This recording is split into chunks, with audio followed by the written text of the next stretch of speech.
Well, guys, welcome back to the shop. I'm Chris with M7 Metalworks.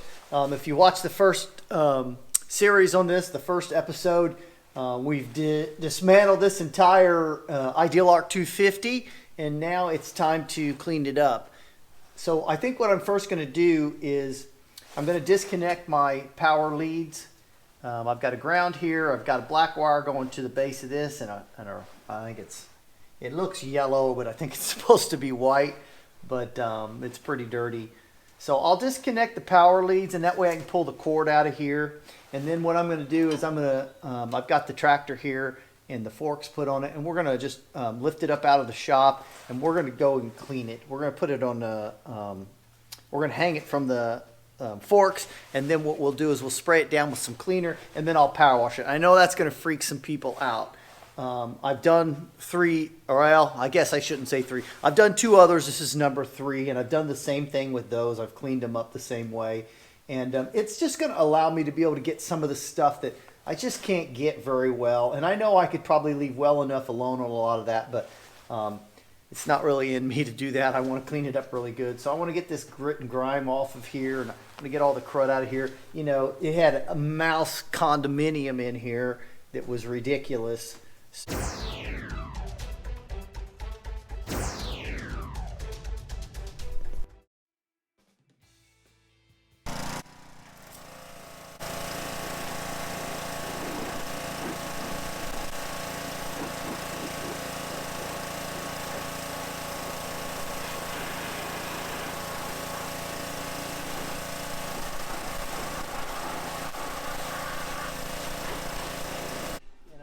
Surface rust down here. I'll probably take the wire wheel through some of this and just get some of this looser paint off, and any scale or rust that might be ready to come off as well. Do the same thing on this side, and I've cleaned inside there as well. I think I got it all pretty good. Guys, my audio's been pretty corrupted in this video for whatever reason.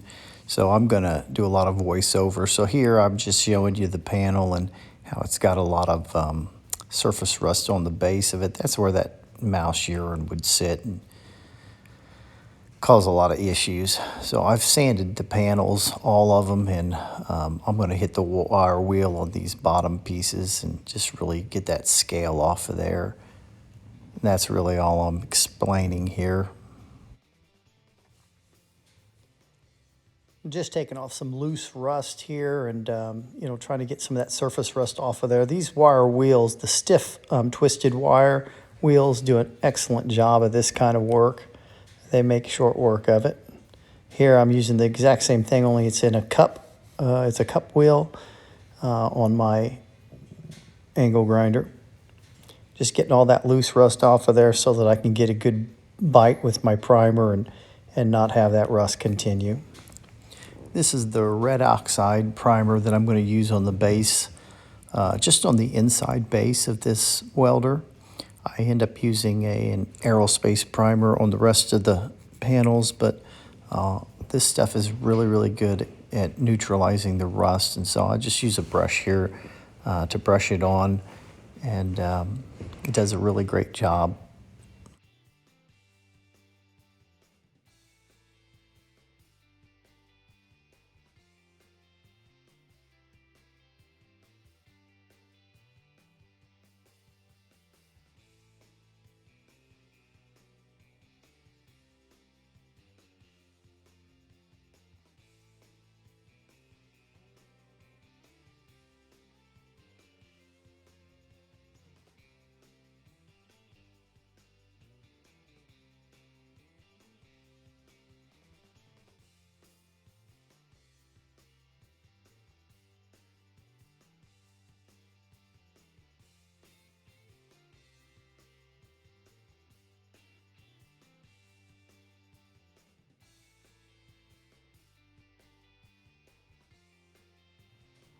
So you see here, I've already sanded these panels inside and out, and I didn't get crazy. I didn't take it right down to the metal. I essentially have taken off anything loose, and then I've tried to feather the edges of that paint so that it doesn't show once I get the primer and the new paint on there. It's not perfect by any stretch of the imagination, but it certainly should be a lot better than it was.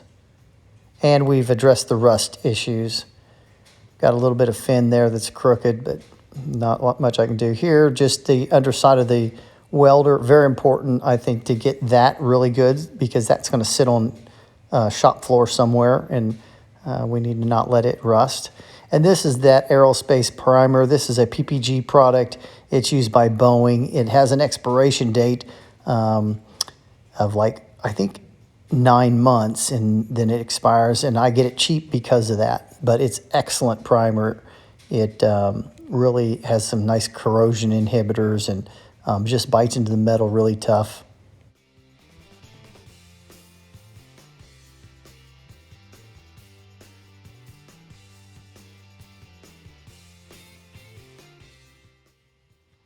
And here you can see I'm laying down that very primer that I just spoke about. It's really, really tough, guys. If you get a chance to use some of this, I would highly recommend it. You can't scratch this stuff off. You'll have to abrade it off. It's that tough.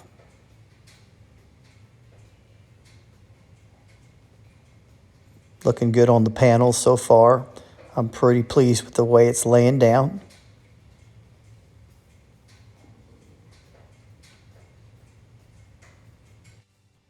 And you can see the end result here. These panels have been sprayed, and of course now they're dry.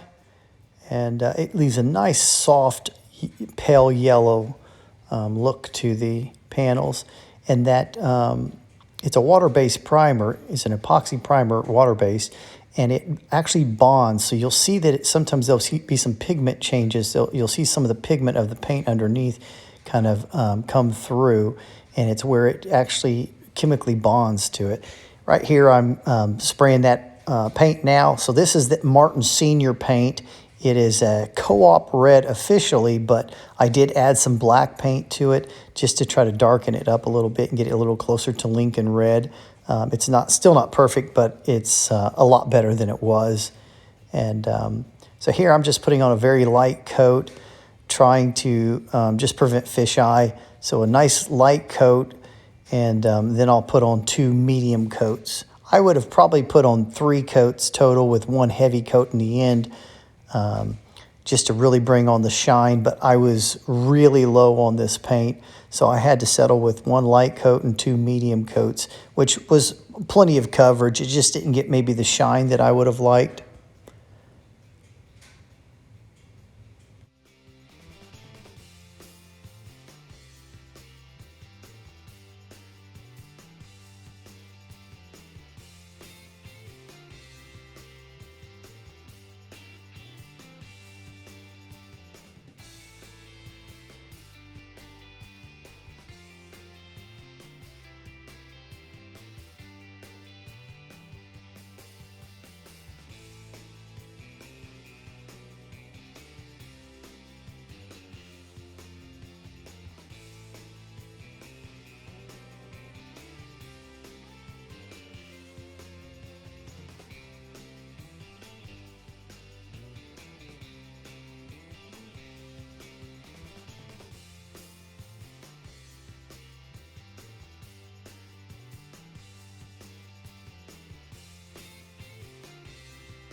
And that's my crazy daughter, Daria. Look at that fire, guys. It's kind of a cold morning, so we're going to start here in the shop today. And we've got the Lincoln welder to finish up. I don't know if we'll finish today, but we're going to try.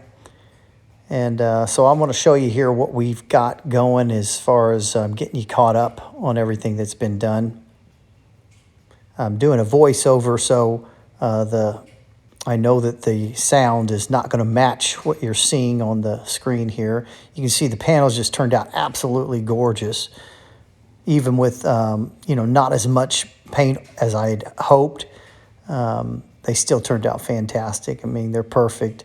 As far as I'm concerned, they're perfect. It's a shop welder, so You know, it's not like a car, but still the shine is really, really beautiful, and they're so well protected. Just really happy with how they turned out. Right here, I'm showing you the bottom of the panel. That was just really rusty and pitted, and just look how wonderful that turned out. You know, those were areas, the rusty areas were key as far as I was concerned, making sure we eliminate the potential for rust in the future. And so really pleased to get those areas that I felt were a concern kind of taken care of. So you can see just they turned out beautiful, very well protected, and look great at the same time.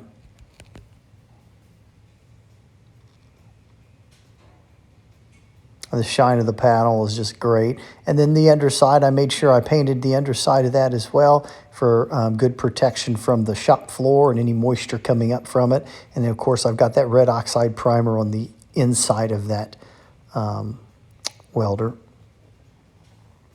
And I've got a little heater on there just kind of helping that paint cure up a bit. Yeah, the panels look fantastic.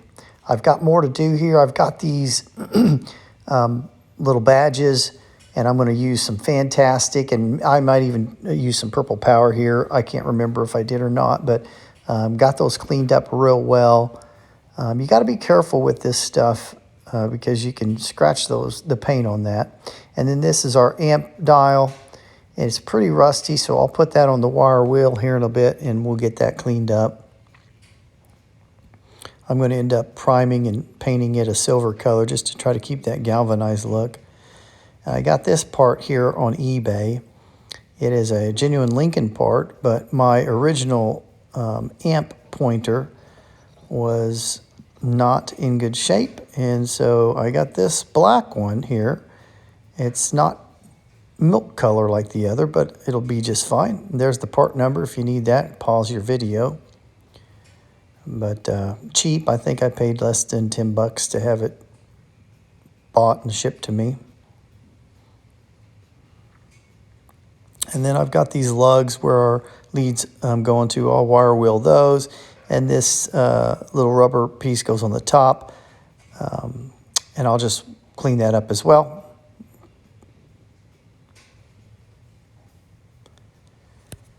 And here I'm just spraying it with some Fantastic.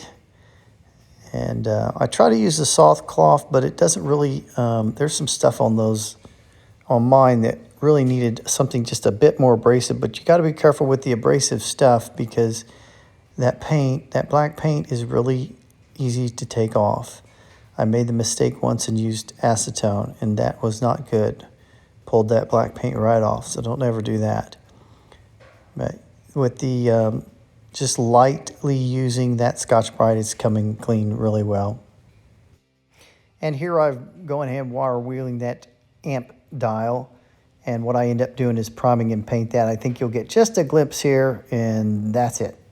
And now we're on to mounting the fan. Remember, I put new bearings on that fan, and I've added new wires there, and they've been soldered to the wires that come out of that fan. And I just use some shrink wrap over the top of them. Here I'm just putting a grommet in, and that way my wires don't get frayed or ground out on the body of the welder. Just routing the wires through now.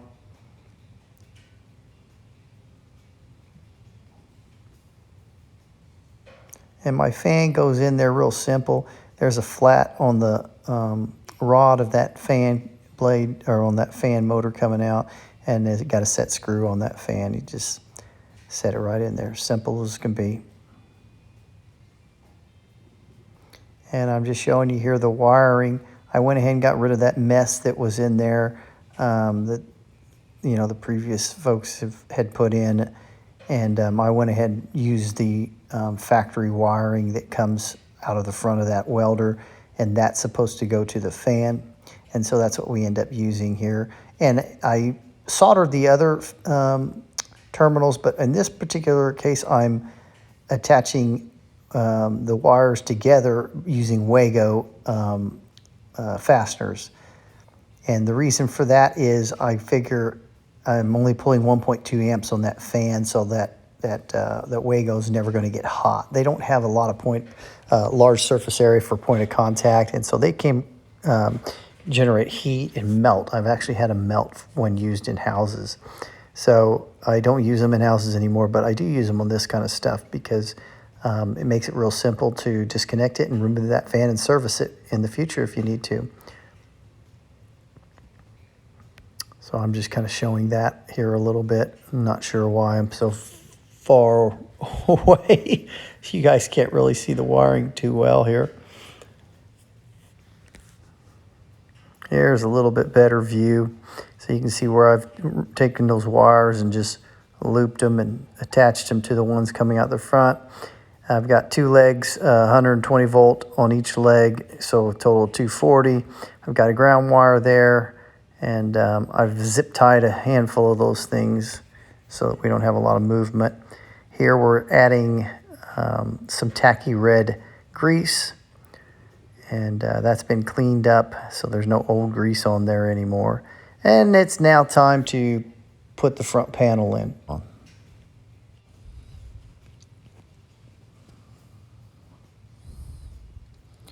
here I'm just showing you that you've got the little fork in the front, and that's what your amp pointer rests in. That's how it's adjusted.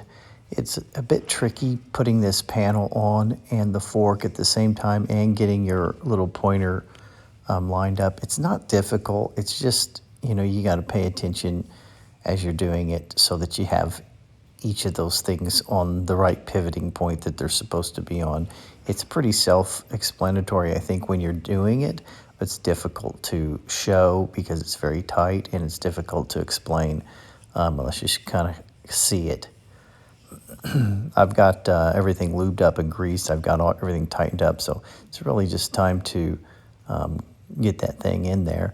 I've got the little black amp pointer in my hands right now, and I'm just talking about putting the panel on and making sure you thread that polarity switch through that little hole.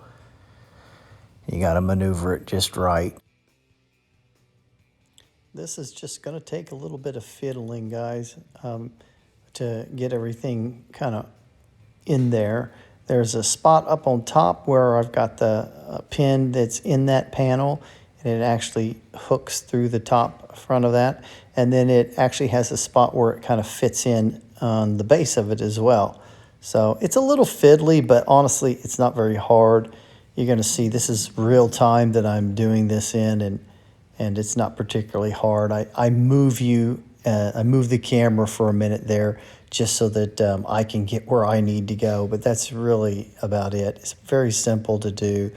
And here I'm just trying to match up the switch and get those things all screwed in and taken care of.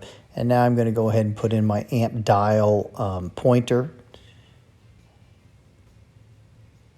And you have to line that up just about perfectly with your with that little lever, the forked lever that you seen earlier. And so you're just going to kind of watch me do that. Here I'm just putting the amp dial back on, and it turned out really nice. It doesn't look like perfectly galvanized, but certainly nice. Now this is keyed on, so I'm just finding where it's keyed at. It's got a flat in it. Once you get it on the flat, then you put your rather large screw in.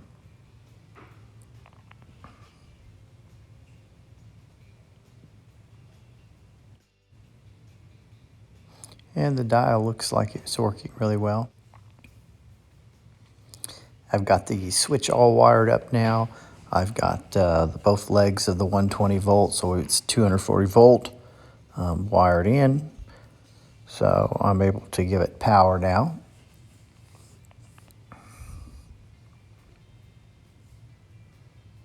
And you can see my ground kind of loops around and then hooks into there. I don't like how it's loose though. And so what I'm going to do here is I'm going to end up using this zip tie, and I'll zip tie that just to the back of the welder. Just it'll keep that thing just a little bit more stable. And then I actually put an extra one there in the center just to hold the H3 line, which would be for 440 volt, which I'm not using, obviously. I'm not at factory. I also took a little time to clean each of the switches, so the polarity switch there as well as the power switch, and I lubricated them with some dielectric grease. And then I also screwed that in. Don't know what it is exactly, but if anyone knows, leave it in the comments. Here I just wanted to show that I put a grommet in where the power cord goes, and then I also put a fastener in there just to hold it so that if someone yanks on that cord, it's not going to cause a problem.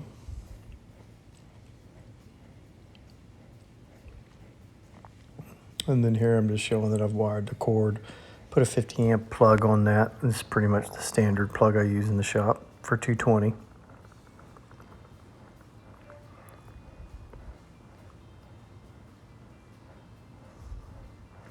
And then I'm just plugging it into an extension here that I've got. It won't give me full power on that machine, but right now we're only going to plug it in, check the fan. Later we'll weld a little bit with it.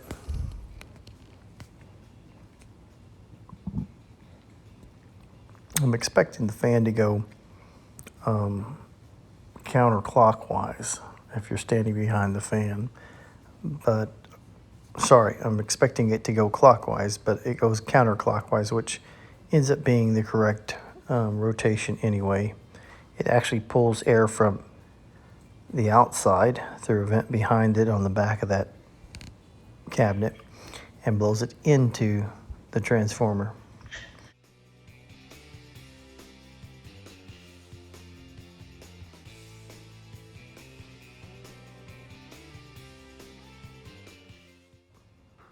Okay, we're plugged in now to power, so we're going to give the switch a turn here in just a second. Now, I've got the audio off because, again, the audio on this video has been corrupted, so you're not going to be able to hear a thing, but it was extremely smooth and quiet. I did put new bearings in it, so I expected it to do that. And you see it's running counterclockwise in its rotation, which is exactly how it's supposed to be.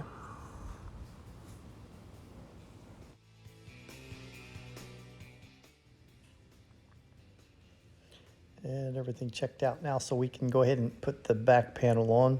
So it goes on exactly the same as the front. Then we're putting the sides on. I am trying to use the original hardware where possible, but most of those screws that went around the sheet metal to hold it on weren't in very good condition, so I did have some galvanized sheet metal screws that I used in replace of those. On the base of each of those, I did use the originals. They were in good shape, and they're a little bit bigger, and they actually are a threaded screw versus, or a threaded bolt versus a sheet metal screw. So I think it's a little more important to use those because they secure it quite a bit better than a sheet metal screw would. And you can see them on the bottom there, they're just a little bit different color.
See here on the ground clamp, I got a lot of the welding spatter that had been on it off, so it's a lot better now.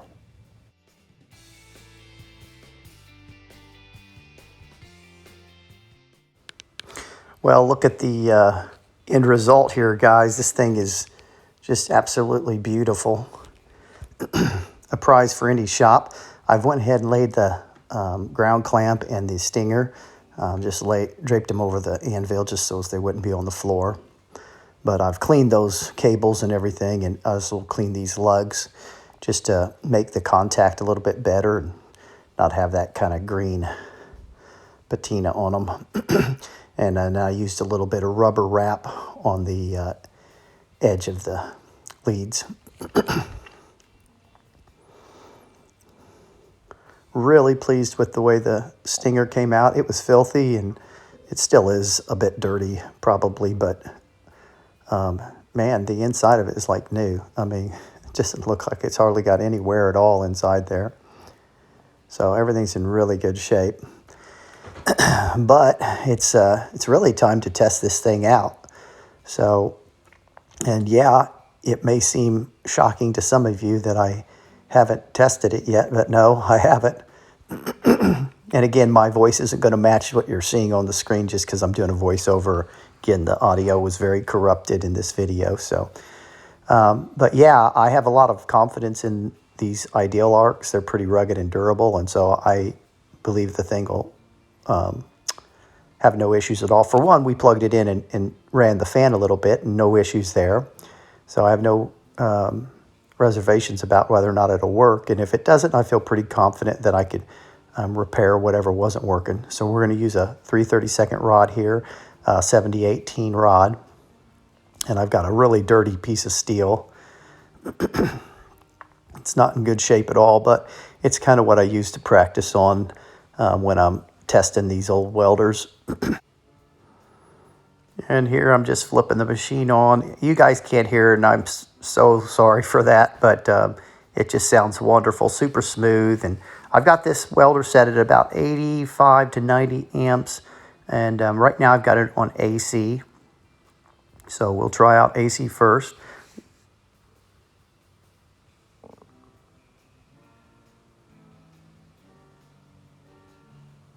There she goes. And it's welding really, really nice right there.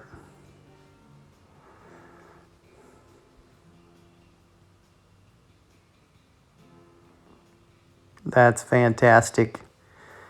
So now the real important thing is to test the DC side, because that's the side that'll generally go bad if you're having an issue. And you can switch these polarities with the machine running. You just don't want to be welding when you switch polarity. Now we're on DC positive or reverse polarity.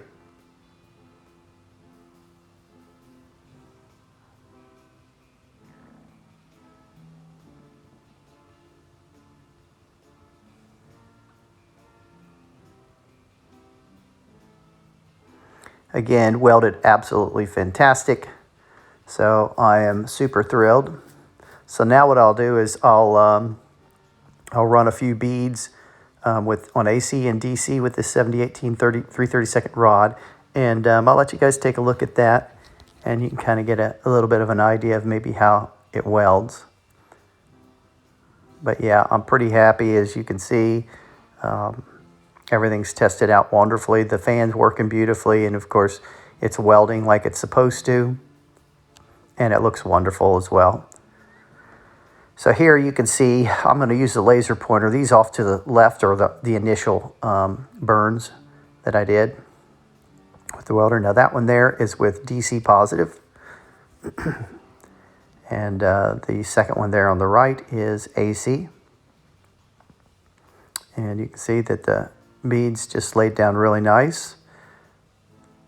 Disregard that kind of nasty thing on the end of the AC side. I just kind of slowly pulled off my stick off the plate, and that's kind of what it does right there. Yeah, very, very happy.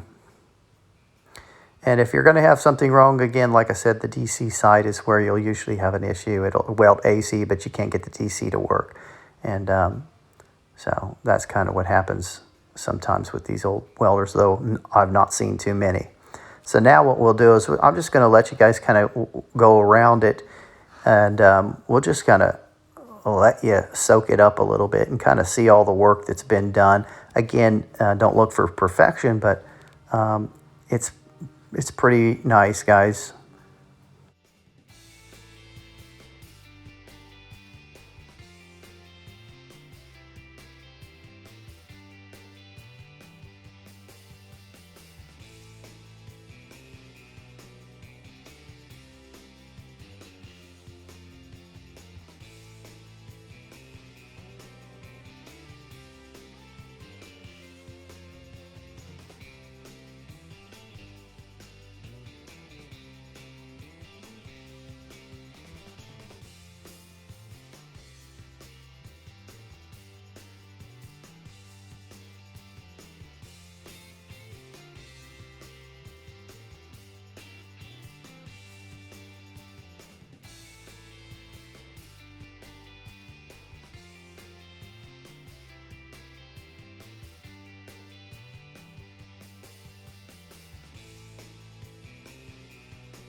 Well, guys, if you like these kinds of videos and you appreciate the work done here, and it's a lot of work, guys, I would really appreciate if you'd hit that like button.